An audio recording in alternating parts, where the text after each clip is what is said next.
Everybody, welcome to the coaching call. Let me just get this camera positioned. So I'm traveling right now, so I don't really have my full setup. How's that? As long as you can see me and hear me, that's all that I care about.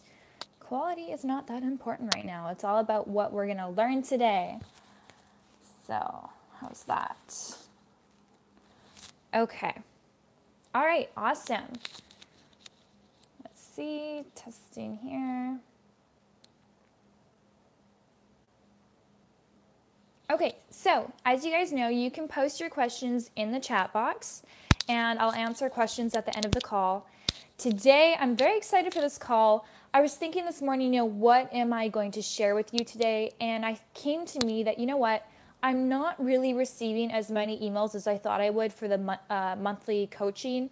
And I found out that the reason for this is because some of you are not following the course. Some of you aren't getting on this business. And I understand that if you have not dedicated the time to focus on creating your Amazon business right now because you're doing other things, which is fine.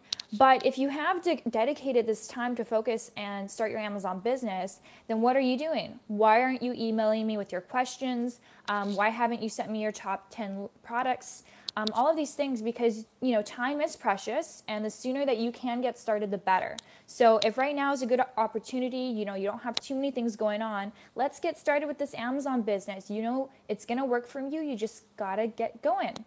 So the two main reasons that people aren't starting, number one is because you're losing motivation. So I get this a lot. I have been receiving quite a few emails about this. People just are kind of losing that zest. When you first signed up for this program, you're really excited because you saw a lot of testimonials. You kind of just got really excited about it, but then you kind of just dipped and now you're kind of at a low. Some people told me that they feel kind of depressed about it. So motivation is definitely a factor. Number two is time. A lot of people, they didn't account for how much time they do need to commit to this business. You don't need several hours per day, but you do need to dedicate some time on a daily basis to this business. So I hopefully can touch on these two topics today. We'll see how much time we have during this call, but I'm going to start with motivation. So I've got some points here that I want to make for you, and then at the end we'll do the Q&A. Okay, so what I want to say about motivation. Motivation does not last. So if you think that you need to constantly stimulate yourself to become motivated, well, that's not going to work out for you long term. Motivation is really temporary. Motivation is, it's going to get you out of bed and it's going to get you to do something, but eventually you're going to lose that motivation and you're going to be back to square one. So people who start their New Year's resolutions and they're so excited and motivated, and then in February they are back to square one because motivation is just, you can't rely on it. You need something much more deep-rooted, much more long-lasting. So, Zig Ziglar, there's a good quote, you probably heard it. He says that people often say that motivation doesn't last. Well, neither does bathing, so that's why we do it daily. And it's true, unless you're really going to commit yourself to motivating yourself on a daily basis, whatever it is that you have to do, whether that's watching motivational videos, talking to people, then it's really not going to help you long term.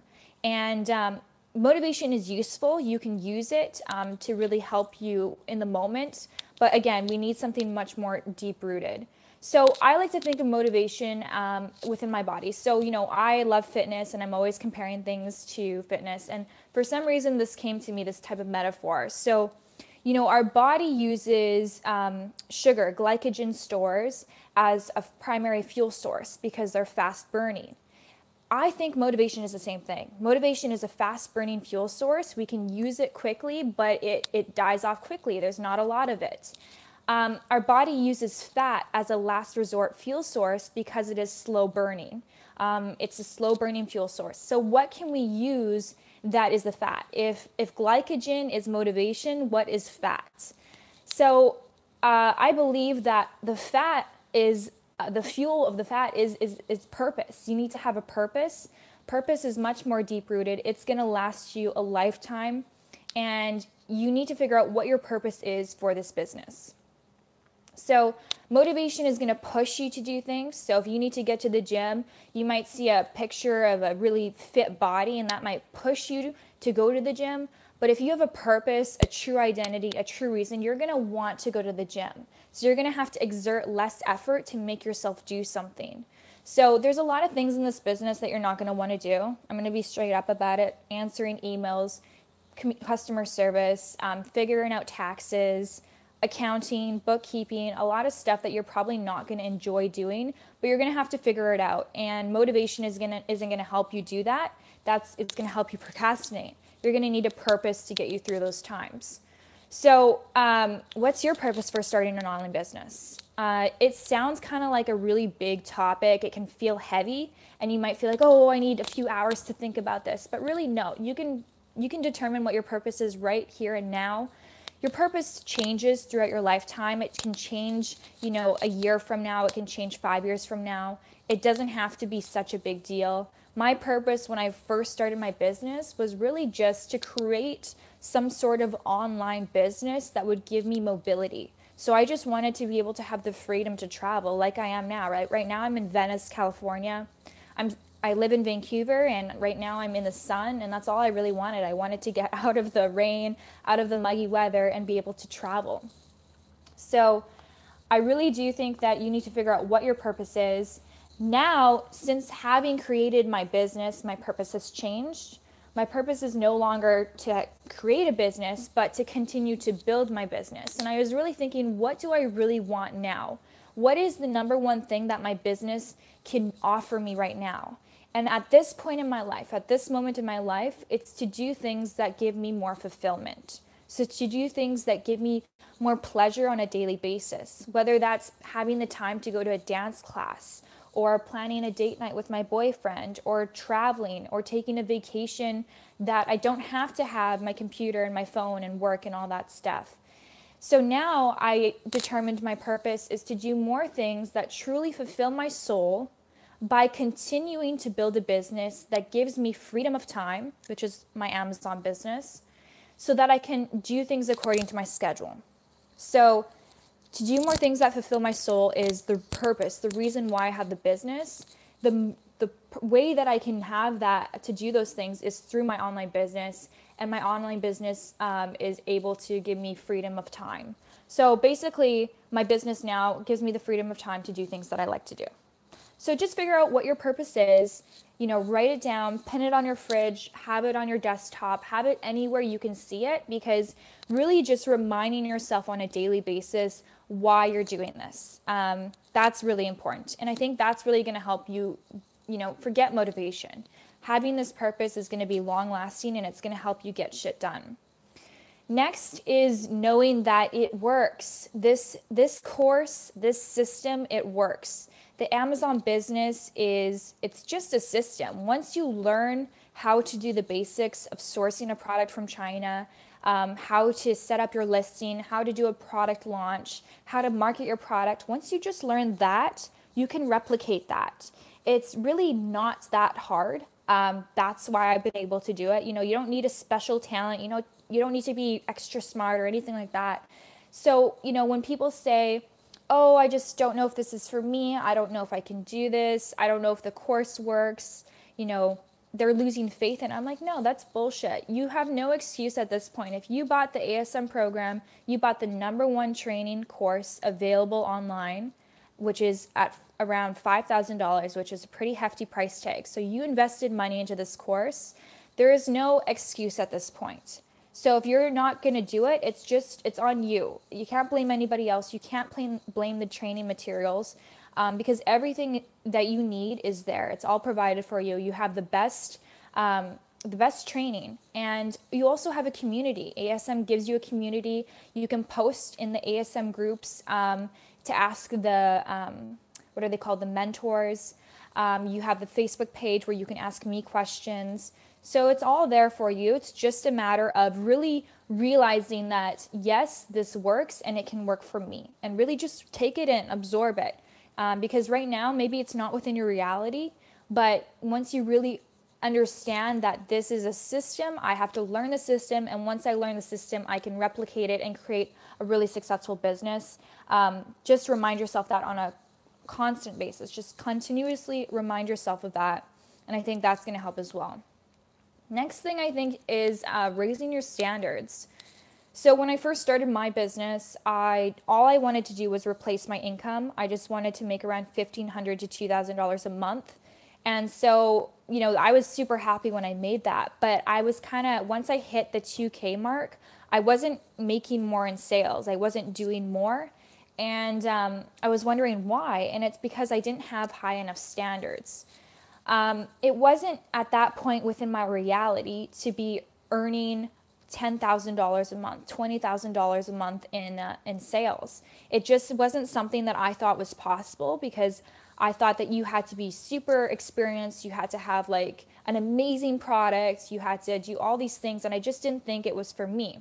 It wasn't until I went to the ASM live event, which is why I highly encourage that you guys go, where I started to meet people who were doing so well, and I realized that these are just ordinary people. They're just like me. They don't have any special gifts or talents. They're not any better or any worse than me, so why can't I do it too? So it was at that point that I started to raise my standards, and I said, okay, you know what? My goal now is to earn $10,000 a month in sales.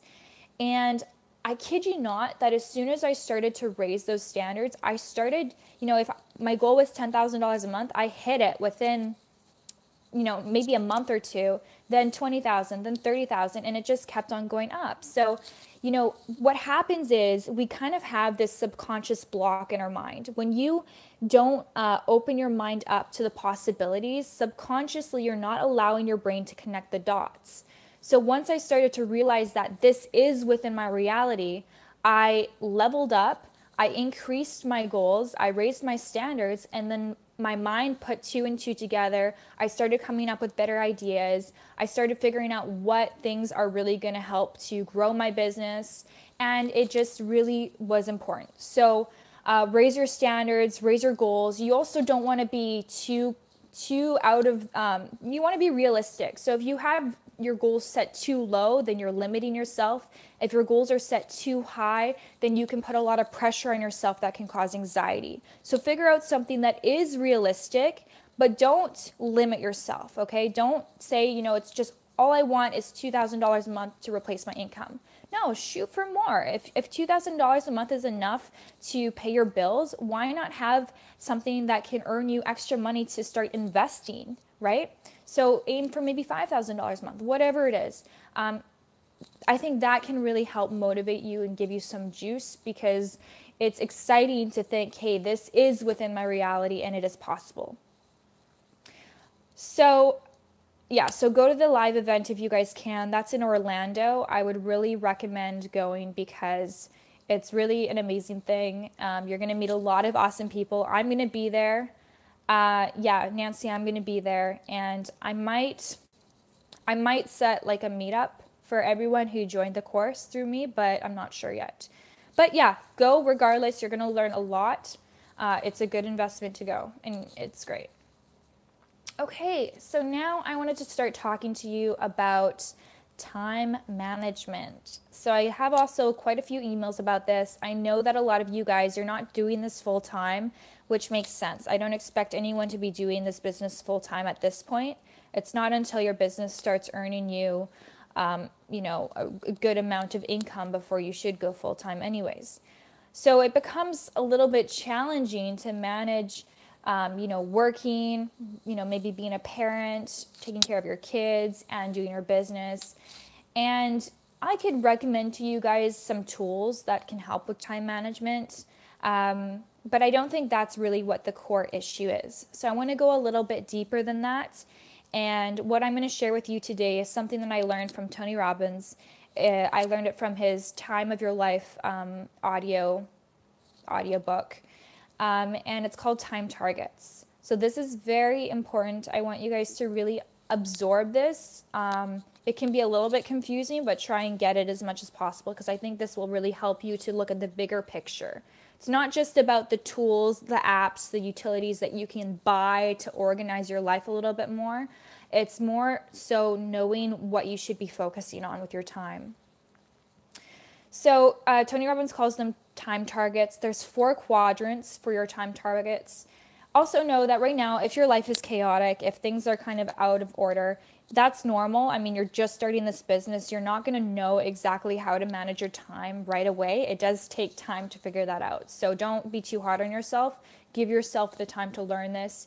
And it is good to invest a little bit of time to learn this process that I'm going to share with you today. So you can go deeper into this if you can do a Google search for Tony Robbins time targets. So the first quadrant is called the dimension of distraction. So the dimension of distraction is basically things that you do that are not urgent and not important. So basically when you're stressed out or when you just want to get away from something, if you want to be distracted, these are things that you would be doing. So for example, you might be mindlessly eating. You go to the kitchen, you wander over there, you start eating things just because you want to distract yourself. Or you might just sit down and watch TV, watch a show that you don't even care about. You're not even really listening. You're just like mindlessly watching it. Or things, online on the computer, you're doing work and then all of a sudden you open Facebook on a new tab. Why are you opening Facebook? It's because you're just trying to distract yourself.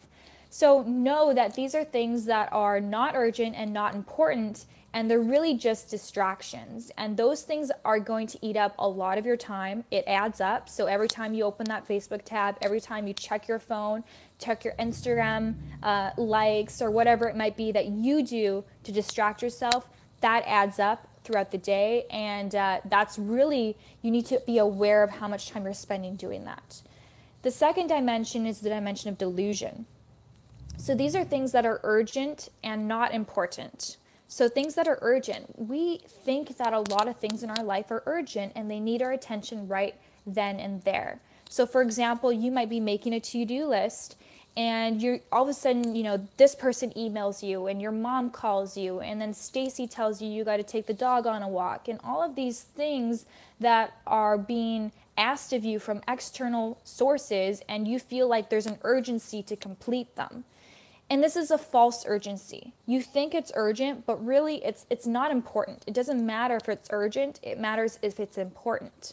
So this is the delusion. It's the delusion of thinking that things are important when they're really just urgent.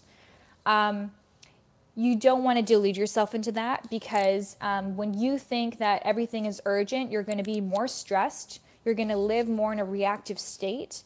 And you're going to constantly, the thing is that these urgencies are always attracted into our lives. You have to know how to manage them when they come up.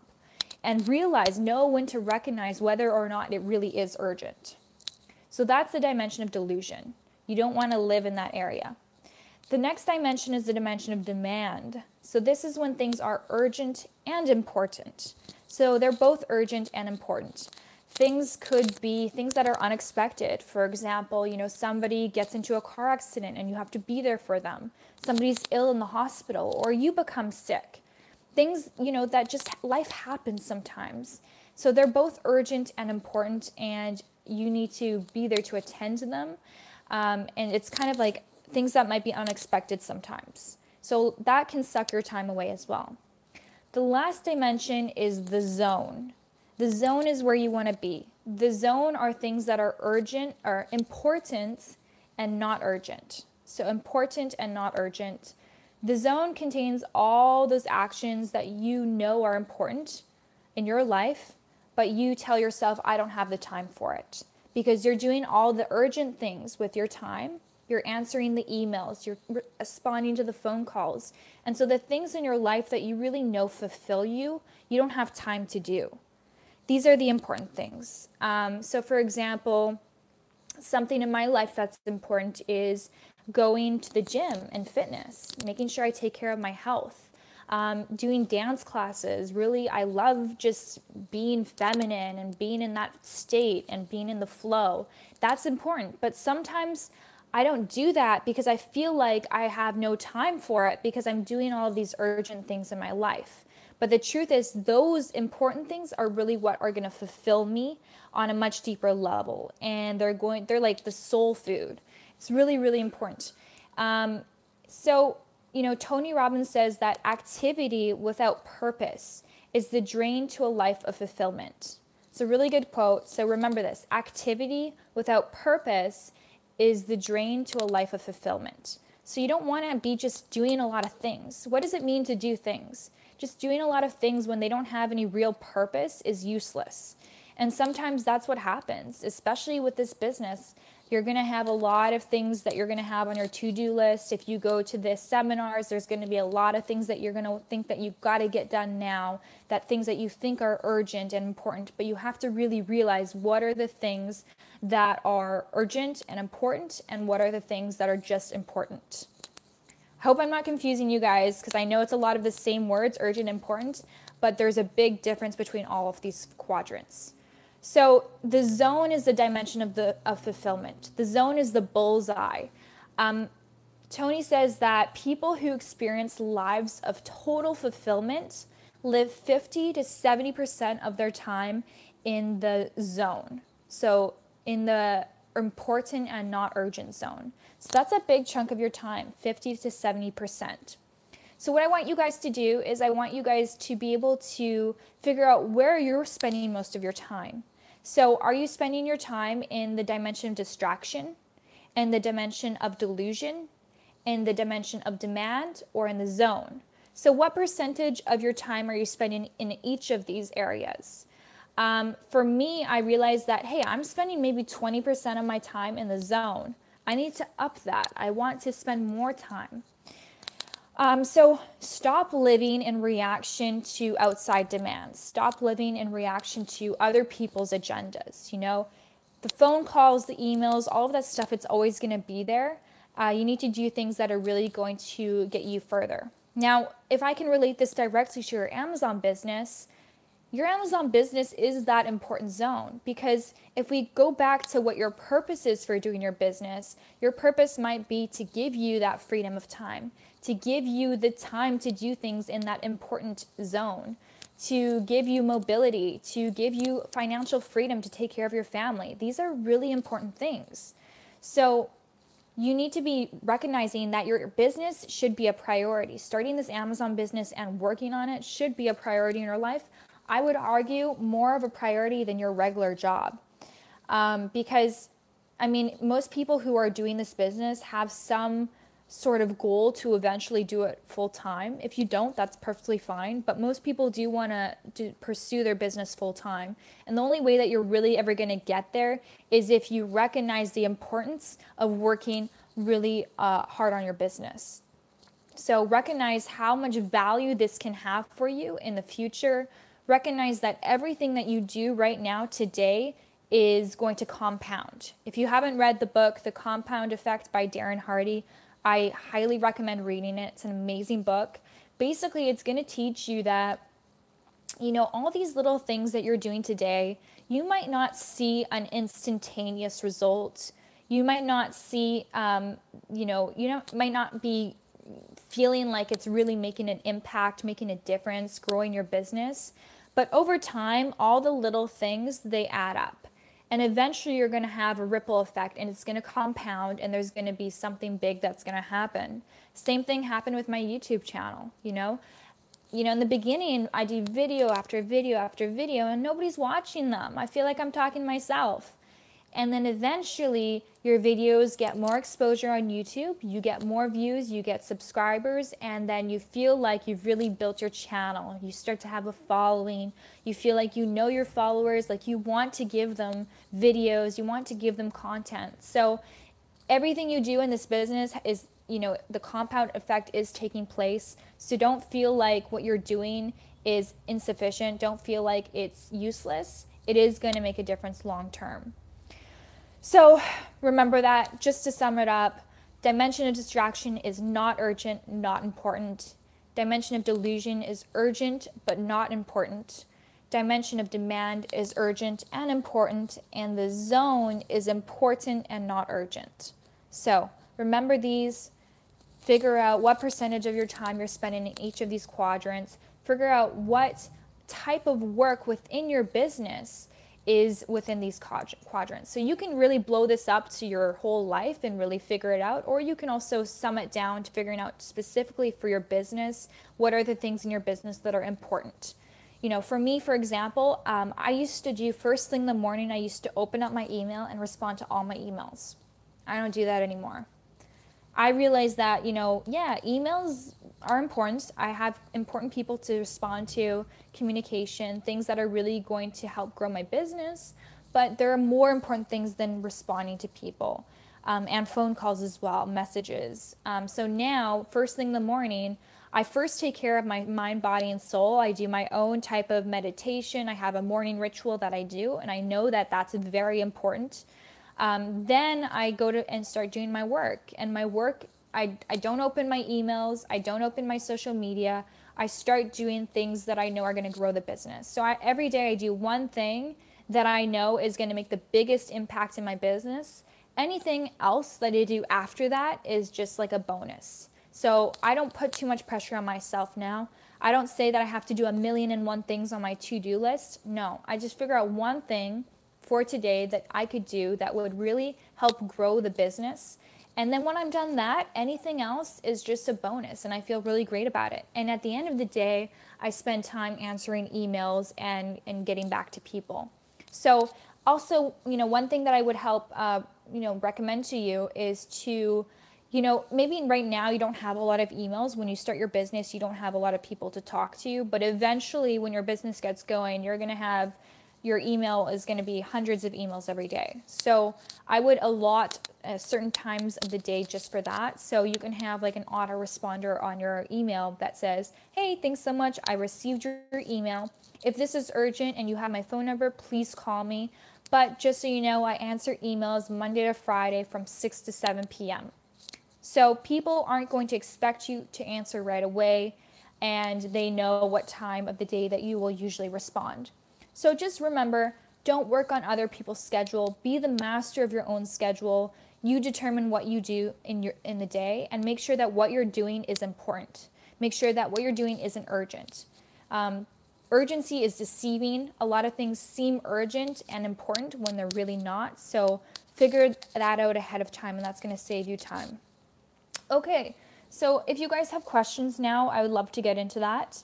I don't want to make this stream too long, because I know you guys got stuff to do on Sunday, Self-Love Sunday. I hope you guys are doing some of that. Okay, so Jessica says, I have a question about adding a video to my Amazon listing on how to properly use my product. Is this something that you recommend?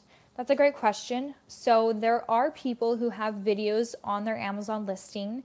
However, you might not be able to do that. So the people who actually have videos on there are like special.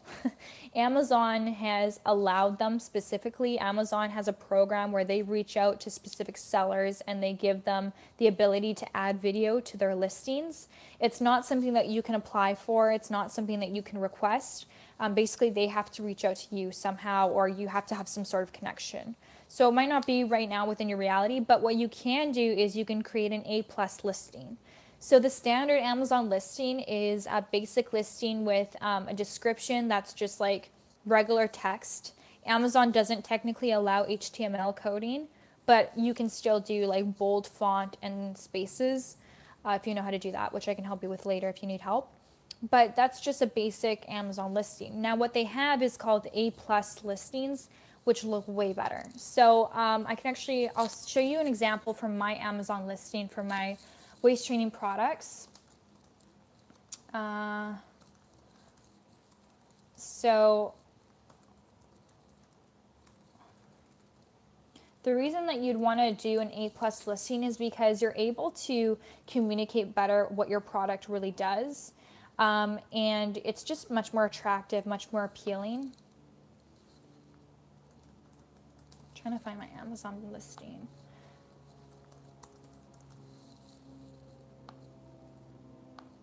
Okay, I'm going to link it in the video for you. So check out that listing. If you scroll down, you're going to, oh, wait, where is it? That's so strange. My product description is gone. Okay, forget that. Something happened to my listing.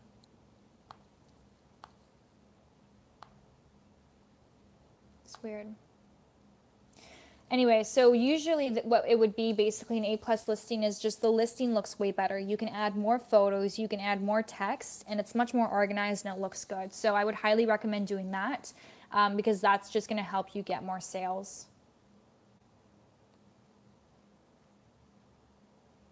Yeah, so I'm definitely going to be, Steph and I are going to be at ASM in Orlando for sure. And we'll definitely meet you there. It'll be fun. Okay, so any other questions here? I know that some people are still pretty confused about the barcodes with Amazon. Just make sure that if you're doing one product, that you can do get buy the GS1 barcodes. Very important because right now Amazon is really kind of going down on people who don't have those barcodes. So if you have reseller barcodes, I would recommend to invest the money for a GS1 barcode. It's $250 per barcode, but it's worth it because that way your product isn't going to get, your listing isn't going to get shut down. So Nancy says, or Jessica says, do they charge for A plus listings? No, they don't. Anyone? I'm pretty sure, I mean, I don't know if you're a brand new seller, if you can do it, but most sellers have access to this. All you have to do is go to, let's see here.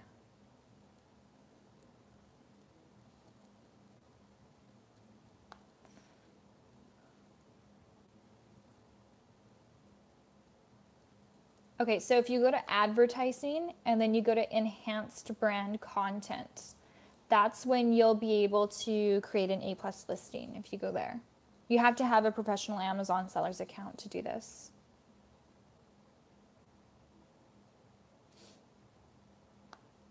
Okay.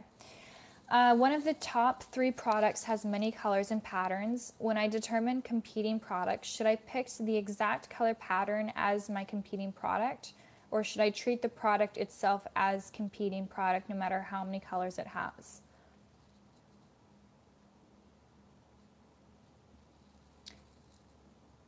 Yeah, so if you're looking at different listings for your competing products, if it has different variations, don't treat it per variation. So just treat it as a product itself, just that one listing itself, because yeah, there's no need to go into really details about the variations until you're trying to decide for yourself what type of product would be. Okay, so how can I explain this better for you guys?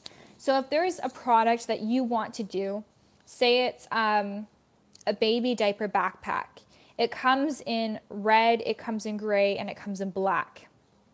When you're doing your product research, you don't research the red, the gray, and the black all as different SKUs for the BSR, just the product in general. So that would be the parent ASIN, which you'll find in the link. So you click the product, you look at the link, and there's the parent ASIN. That's going to help you determine the BSR.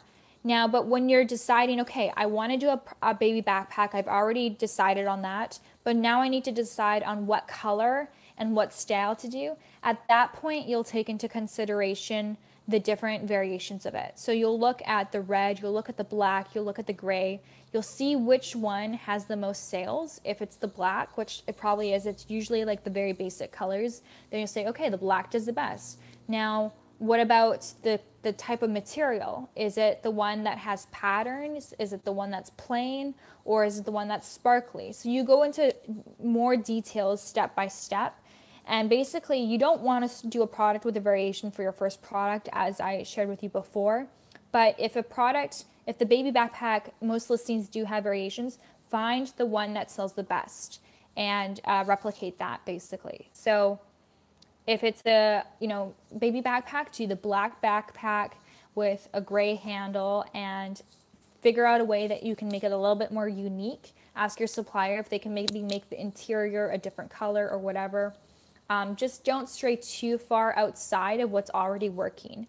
So if the black is already selling really well and you want to enhance it, do something a little bit to tweak the product, but don't go crazy and make it a completely different product because you know what's already selling well.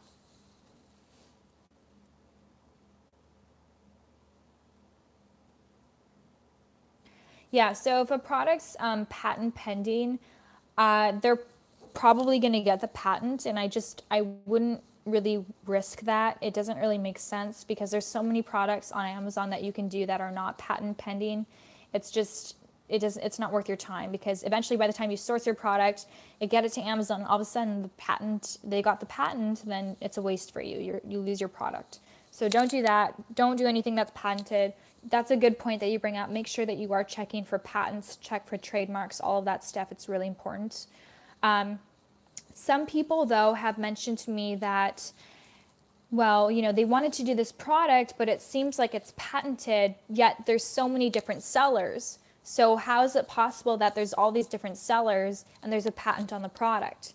Well, you got to make sure what the patent is for. So it might not be for like the general product. So if it's a baby backpack, it might not be for like just a baby backpack. It might be a specific thing on the baby backpack or a specific feature of that particular baby backpack.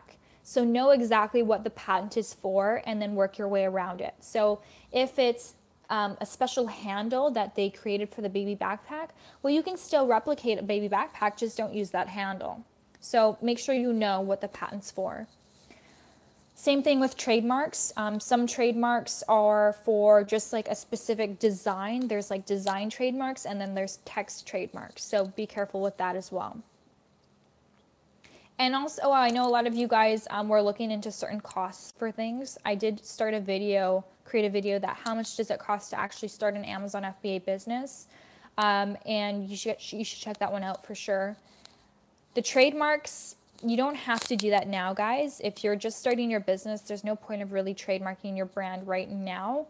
I would wait to see how successful it is, to see if it's a brand name that you want to stick with, because it costs you around $350 to trademark. You can do it yourself. If you get a lawyer, it's an extra $1,000.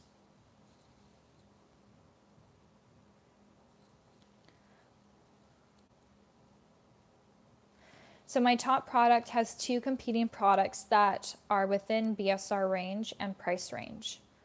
But some other competing products are sold in a price that is lower than $19. Is it risky to pick this product? I wouldn't say so, because if the top 2 products are above, $19 and they're doing well, then you don't have to worry too much. You're basically looking at the top 3 products. But if the majority of products are selling under $19, then I probably would ditch the product. So for me, what I do is I actually look at the first page. So I put in my keyword. If my keyword is diaper backpack, I would put that in. I'd look at all the prices on the first page, and I'd basically want to make sure that the majority of prices are above $19. If the majority are below, then that's an indicator that I'm probably also going to have to price myself below. Because you have to think that when you first put your product on Amazon, you're going to want to price yourself below what most people are pricing their product as, because that's one incentive for a customer to buy your product. Because at that point, you don't have reviews, you're a new product, there's no social proof. What other reason is someone going to buy your product other than if you have a really the cheaper price on Amazon? So you're going to price your product almost at cost when you first sell it on Amazon, and then that's also going to help you get instant traffic. Great, you're welcome. So I don't know how many of you are already, creating your listings and listing your product. There's a holiday coming up in China, so make sure you're aware of that if you're sourcing your products. It might be too late to put in an order now. What I would do is I would make sure you download a schedule for all the Chinese holidays so that you're aware of that ahead of time.